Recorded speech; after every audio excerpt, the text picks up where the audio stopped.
గణేష్ నవరాత్రోత్సవాలతో కూల్చివేతలను ఆపేసిన హైడ్రా మళ్లీ దూకుడు పెంచుతోంది. హుస్సేన్ సాగర్ లో నిర్మించిన అక్రమ నిర్మాణాలే హైడ్రా నెక్స్ట్ టార్గెట్ అని తెలుస్తోంది. హుస్సేన్ సాగర్ ఎఫ్టీఎల్ లో నిర్మించిన థ్రిల్ సిటీ జలవిహార్ పై హైడ్రాకు ఫిర్యాదులు వెల్లువెత్తాయి. జలవిహార్ ను కూల్చివేయాలంటూ హైడ్రాకు సిపిఐ జాతీయ నేత మాజీ ఎంపీ అజిత్ పాషా ఫిర్యాదు చేశారు.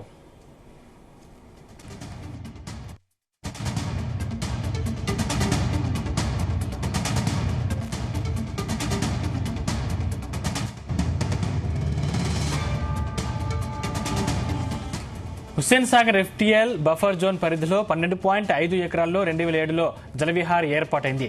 Hussain Sagar FTL buffer zone పరిధి జలవిహార్ నిర్మాణాన్ని వ్యతిరేకిస్తూ ఫోరం ఫర్ బెటర్ హైదరాబాద్ కోర్టును ఆశ్రయించింది. జలవిహార్ కు అప్పటి ప్రభుత్వం 30 ఏళ్లు లీజుకు అనుమతిచ్చింది. జలవిహార్ లో వాటర్ పార్క్, ఫంక్షన్ హాల్స్ ఉన్నాయి.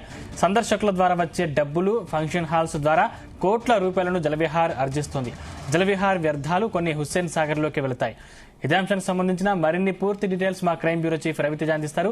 రవితేజ, గణేష్ నిమజ్జనం ముగిసిన తర్వాత హైడ్రా కార్యాలయానికి ఒక కీలకమైనటువంటి ఫిర్యాదు అందింది. ఏకంగా సిపిఐ పార్టీకి చెందినటువంటి ఈ ఎక్స్ ఎంపీగా ఉన్నటువంటి సిపిఐ నేషనల్ సెక్రటరీగా ఉన్నటువంటి సయ్యద్ అజీజ్ పాషా ఈ ఫిర్యాదు అందజేస్తూ దాంట్లో అన్ని ఆధారాలతో సహా హైడ్రా కమిషనర్ కి, విజిలెన్స్ అధికారులకు ఈ కంప్లైంట్ ఇవ్వడం జరిగింది.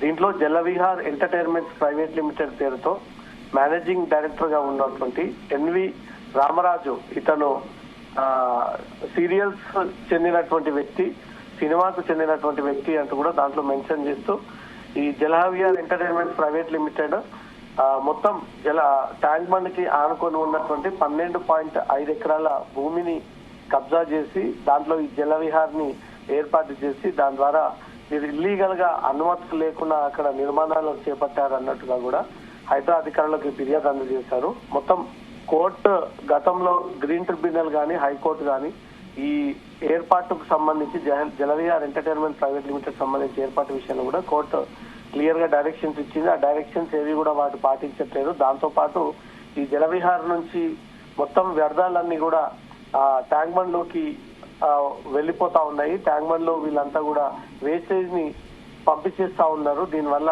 వాటర్ పొల్యూట్ అవడంతో పాటు మొత్తం కాలుష్యం అంతా కూడా పొల్యూట్ అయ్యే విధంగా వ్యవహరిస్తా ఉన్నారంటూ కూడా జలవిహార్ ఏర్పాటు వల్ల ప్రజలకు ఎంత నష్టం ఉంది, హైదరాబాద్ ప్రజలు ఎన్ని సమస్యలు ఎదుర్కొంటున్నారనే ఒక విషయాన్ని కూడా మొత్తం 5 పేజీలతో కూడినటువంటి ఒక లెటర్ ని విజిలెన్స్ అధికారులతో పాటు హైడ్రా కమిషనర్ కి లేఖ రాస్తూ త్వరలో దీనిపై పూర్తి స్థాయిలో రిపోర్ట్ తెప్పించుకొని నెక్లెస్ రోడ్ సమీపంలో ఉన్నటువంటి ఈ జలవిహార్ ఎప్పుడు వీని స్ట్రక్చర్స్ ఏర్పాటు చేశారు, వీటికి ఎవరు అనుమతి ఇచ్చారు, ఎంత భూమి కబ్జా చేశారు, అది లీజ్ ఒక పరిమితి వరకే ఉండాలి అనేది కూడా కోర్టు గతంలో చెప్పింది. ఆ పరిమితికి మించి వీళ్ళు ఎక్కువగా దాన్ని ఉపయోగిస్తా ఉన్నారు. ఆ పరిమితి కాలం గడువు ముగిసిన తర్వాత కూడా అక్రమంగా ఆ జలవిహార్ లో వీళ్ళు ఇంకా కొనసాగుతా ఉన్నారు అన్నట్టుగా కూడా ఈ కోర్టు ఆర్డర్స్ కాపీస్ తో సహా గతంలో గ్రీన్ ట్రిబ్యునల్ ఇచ్చినటువంటి రిపోర్ట్, తర్వాత అక్కడ ఆక్రమణకు గురైనటువంటి గూగుల్ మ్యాప్స్, గతంలో జలవిహార్ ఏ విధంగా ఉండేది, నెక్లెస్ రోడ్ ట్యాంక్ బండ్, ఇప్పుడు ట్యాంక్ బండ్ పరిసర ప్రాంతాలు ఏ విధంగా ఉన్నాయి, మొత్తం 12.5 ఎకరాలు వీళ్ళు కబ్జా చేసి అక్కడ జలవిహార్ పేరుతో కన్వెన్షన్ హాల్ ఏర్పాటు చేసి, ఫుడ్ కోర్ట్స్ కొన్ని ఏర్పాటు చేసి, వాటర్ పార్క్స్ కొన్ని ఏర్పాటు చేసి దాంట్లో కొంత పార్కింగ్ స్పేస్ కి వదిలిపెట్టి కోట్లాది రూపాయలుగా ఈ నెలలో వీళ్ళు సంపాదించారు అంటూ కూడా ఇవన్నీ కూడా వెనక్కి తీయాలి. వీరి ఆగడాలన్నీ కూడా ప్రభుత్వం దృష్టికి తీసుకెళ్లాలి. జలవిహార్ ఎంటర్టైన్మెంట్స్ ప్రైవేట్ లిమిటెడ్ పేరుతో చలామణి అవుతున్నటువంటి ఎన్వి రామరాజు పైన చర్యలు తీసుకోవాలి. ఆ జలవిహార్ అంతా కూడా పరిరక్షించాలి. జలవిహార్ లో అనుమతులు లేకుండా నిర్మాణాలు చేపట్టినటువంటి స్ట్రక్చర్లన్నీ కూడా కూల్చివేసి వాటిని పరిరక్షించి ప్రభుత్వం దాన్ని ఆధీనంలోకి తీసుకోవాలన్నట్టుగా ఈ ఎక్స్ఎంపీ సిపిఐ పార్టీకి చెందినటువంటి నేషనల్ సెక్రటరీ ఈ ఫిర్యాదు అందజేయడం జరిగింది. ఎంత మేరకు వీళ్ళు ఉల్లంఘనకు పాల్పడ్డారు, ఎప్పటి నుంచి ఈ వ్యవహారం నడుస్తా ఉంది, ఎన్నిసార్లు కోర్టు దృష్టికి తీసుకుపోయినా కూడా ఈ Jalavihar managing director and associates పైన ఎందుకు చర్యలు తీసుకోవట్లేదు, వాటిపైన ఇప్పటి వరకు ఎందుకు జిహెచ్ఎంసీ అధికారులు చర్యలు తీసుకోవట్లేదు అంటూ కూడా క్వశ్చన్ చేస్తూ ఈ లేఖలో తనకు ఉన్నటువంటి అభ్యంతరాలు, ఉన్నటువంటి ఆధారాలు, కోర్టు ఇచ్చినటువంటి గతంలో తీర్పులు, ట్రిబ్యునల్ ఇచ్చినటువంటి గత నివేదిక, ప్రస్తుతం వాటర్ పొల్యూట్ అవుతున్నటువంటి విధానం, జలవిహార్ నుంచి వ్యర్థాలు ఏవైతే ట్యాంక్ బండ్ లోకి వేస్తున్నటువంటి కొన్ని ఆధారాలు ఇక్కడ చెరువులని పరిరక్షించేటువంటి బాధ్యత హైడ్రా అని చెప్తా ఉంది.